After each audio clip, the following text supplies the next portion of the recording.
Nama saya Dame Rosmauli Rajagugu. Saya anak ketiga dari 10 bersaudara.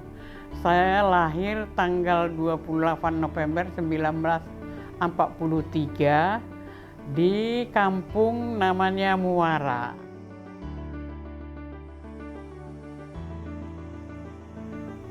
Masa kecil saya di kampung. Saya lahir di kampung, SD sama SMP di kampung. Tapi masa kecil saya sangat menyenangkan. Karena saya waktu SD selalu aktif di sekolah itu. SMP juga saya aktif walaupun namanya di desa. Dan saya jalan kaki itu dari rumah ke sekolah waktu SMP 5 km. Dan itu saya jalani dengan senang hati. Sesudah SMP baru saya ke Medan.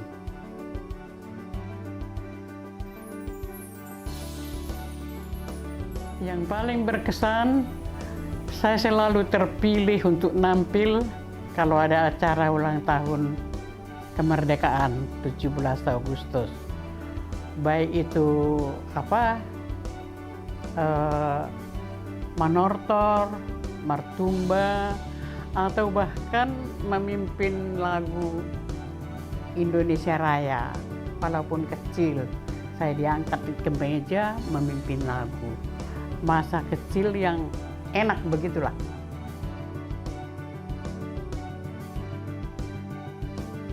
Nama suami saya Bonar Aritonang.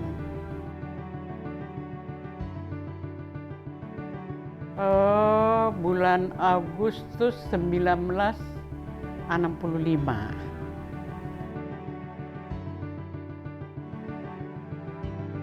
Kalau itu dia kuliah di USU, saya sekolah di Tiro. Jadi Taman Beringin yang sekarang itu, disitulah kami olahraga. Jadi anak-anak mahasiswa dari USU sering nonton ke situ. Berbaris-baris lah mereka ini ke sekolah kami. Disitulah perkenalannya, lalu ya biasalah anak muda pacaran. Pacaran selama 2 tahun baru menikah. Dia tamat, saya tamat, menikah.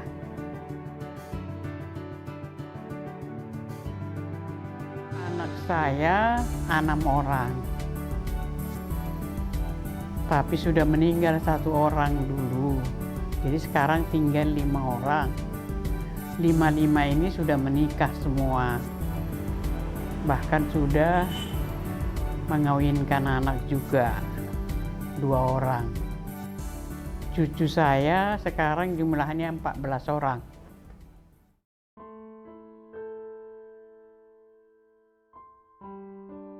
Kalau itu memang benar-benar menyedihkan.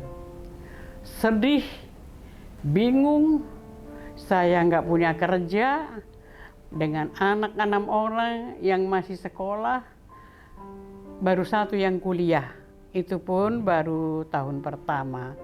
Dan mereka ini semua sekolah di swasta, karena waktu itu swasta yang lebih bagus dari negeri. Jadi di dalam kebingungan itu, ya nggak terkatakan lah. Sakit, sedih, tapi selama 1 bulan orang bergantian datang kumpulan-kumpulan untuk menghibur. Dari tetangga, dari gereja, dari USU juga, semua memberi kata penghiburan.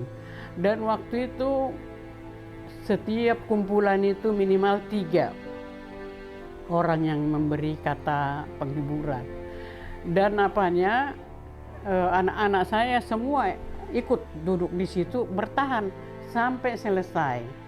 Dan itu semua kata penghiburan itu saya simak dengan baik-baik. Karena memang nggak tahu saya mau berbuat apa. Bingung dan harus berserah. Kemana berserah? Ya ke Tuhan lah ya. Jadi saya ingat sekali semua kata-kata penghiburan itu. Setiap orang ada saya ambil maknanya. Tapi yang paling berkesan, nggak tahu saya tertulis di mana itu. Segala perkara dapat kutanggung di dalam Dia yang memberi kekuatan padaku. Ada bahasa Bataknya. Saluhuddo tarpatu paaw marhite-hite ibana namar guguy honaku. Ikut melekat. Jadi setiap berpikir apalah yang mau saya kerjakan. Anak-anak ini harus sekolah. Tapi walaupun dalam keadaan sedih, saya bertekad anak saya harus sekolah semua. Dan kebetulan ya puji Tuhan lah ya, anak-anak ini semua baik. Dan semua orang heran setiap ada acara itu berjejer anak saya di sini semua mendengar semua. Jadi nanti kalau udah selesai, waktu memberi apalah mengapu namanya itu, mereka mau gantian dan bagus. Jadi itulah saya serahkan. Setiap malam saya tidur sendiri di kamar, hanya itu doaku. Aku berserah. Nggak tahu apa-apa mau saya buat. Berserah, benar-benar berserah, berdoa, bersyukur. Hanya itu modal saya. Tapi di dalam berserah itu rupanya Tuhan ngasih solusi. Pasti ada saya di jalan keluar. Terus kan anak-anak sekolah di Manuel. Jadi dulu ada supir udah saya berhentiin lah ya. Terus saya permisi lah ke sekolah itu supaya mami mulai yang bawa mobil ke situ. Mobil itu tinggal di situ, nanti pulang mereka bawa mobil. Itulah saya syukur semua. Jadi di rumah ini kami saat teduh, berdoa tiap pagi, berserah kepada Tuhan. Sehingga tanpa saya sadari berjalanlah mulus semuanya. Dan semua bagus anak-anak ini, semua aktif di gereja, saya senang sekali. Tanpa saya sadari rupanya udah berjalan, ada yang kuliah, ada yang apa. Dan puji Tuhan lah ya, masuk semua di USU. Makanya bisa saya jalankan. Karena memang umur saya waktu sendiri belum 45, 44 lebih. Tapi saya jalanilah itu semua dengan hanya mengandalkan Tuhan. Jadi saya yakin memang Tuhan itu maha baik. Dia menolong saya. Saya tanpa sadari ada aja yang saya kerjain sampai menjilid majalah. Saya jilid manual itu, saya jual. Karena ada fotokopi kita punya kecil, di situ dijual. Jadi berjalanlah ini semua, nggak ada kesusahan saya untuk membayar uang sekolah atau apa. Itulah perjuangan saya supaya anak-anak ini. Tapi memang saya punya prinsip, anak inilah yang perlu. Jadi hilanglah kesedihan saya mengingat bapaknya, karena anak inilah makannya, apanya semua saya urus. Bahkan kamarnya saya bersihkan kalau mereka pergi, anak-anak ini semua. Dan mereka baik semuanya. Sampai sekarang, itulah yang saya syukuri. Anak-anak itu semua baik, itu aja. Jadi memang walaupun sendiri, kalau memang punya tekad berserah, ya itulah. Dan saya kan anggota apa di gereja, ada buku kor. Jadi saya buka itu, ada buku nyanyian Batak. Saya nggak pandai nyanyi, tapi saya baca teksnya itu. Teksnya itulah yang menguatkan saya. Kayak gitulah setiap ayat. Apa namanya, nyanyi-nyanyi itu, catchnya. Tapi memang ya kalau diingat, ditinggal pergi itu dengan anak segitu, sakitnya luar biasa memang waktu itu. Tapi itulah, aku pun, Tuhan itu memang maha baik. Gak ada kesusahan saya. Ada orang kan, kadang-kadang kan untuk beli makan lah katakan ya, susah. Jadi kalau itu gak saya alami memang. Karena itu tadi, ada aja jalan dibikin Tuhan. Saya pergi ke USU. waktu mencetakkan apa kan minta tolong. Dibilang orang itulah kami bahkan menerima cetakan. Tapi saya nggak pernah dikasari, bagus gitulah. Senang rasanya. Begitulah kira-kira perjuangan seorang ibu janda.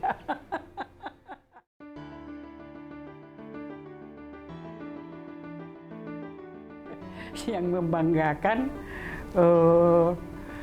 kalau mengambil raport, kalau pertemuan orang tua, kalau apapun di sekolah anak-anak, karena anak-anak ini selalu ya nggak sampai ranking 5 lah, 1, 2, 3 kayak gitulah ya. Jadi namanya raportnya bagus, apanya, jadi dengan senang hati kalau ada pertemuan gitu. Itulah yang membanggakan. Dan anak-anak itu baik gitulah. Jadi nanti kalau pulang dari situ, ya bangganya saya ajak makan gitulah. Bersama cucu-cucu ini, wah begitu lahir si Tasya lah ya. Bukan main lah rasanya senangnya. Dan lucunya orang ini semua kalau sakit, kalau apapun, bukan aku dokter, bukan aku apa, tapi aku nggak ngerti medis. Tapi aku harus ikut. Harus dijemput atau aku datang sendiri, baru ke dokter. Sampai si Evan, si Tania, kayak gitulah. Jadi memang cucu-cucu saya juga, saya merasakan sayangnya sama saya. Sepertinya nggak sebanding dengan apa yang saya buat sama cucu-cucu ini. Tapi memang waktu bayinya saya seperti merasa punya anak sendiri. Dan selalu dia apa gimana ya, diharapkan. Sampai orang Cisarua semua. Jadi semua cucu-cucu itu senang kali di rumah ini. Nggak tahu apa penyebabnya. Termasuk ini.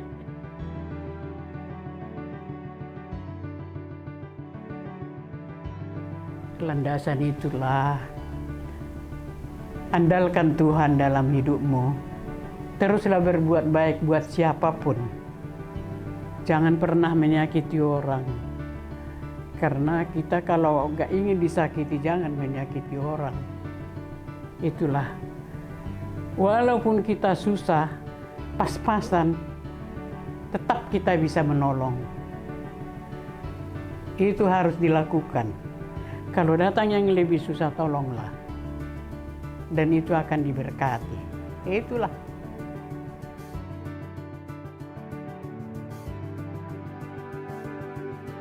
Ya, kalau itu sih, doaku selalu anak-anak cucu semua hidup rukun, akur, saling mengasihi, itu yang perlu, dan selalu mengandalkan Tuhan dalam hidupnya. Tetaplah berbuat baik seperti ku bilang tadi, jangan jemu-jemu berbuat baik, jangan menyakiti orang. Itulah yang harapanku.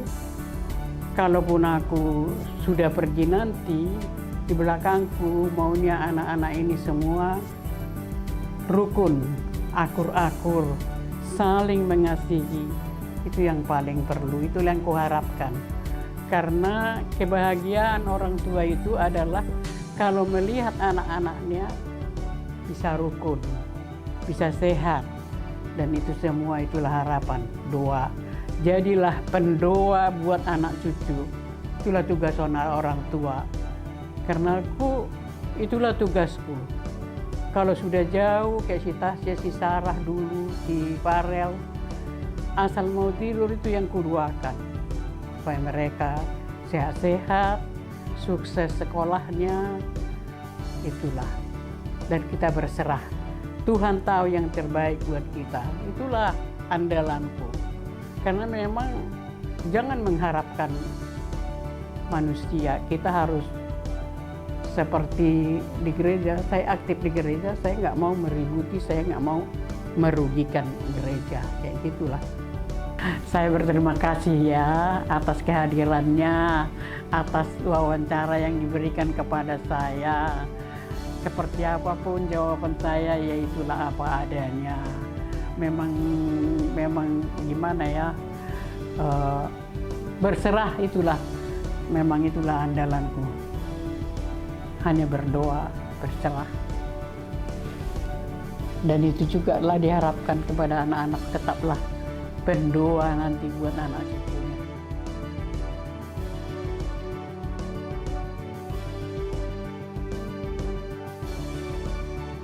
Makasih.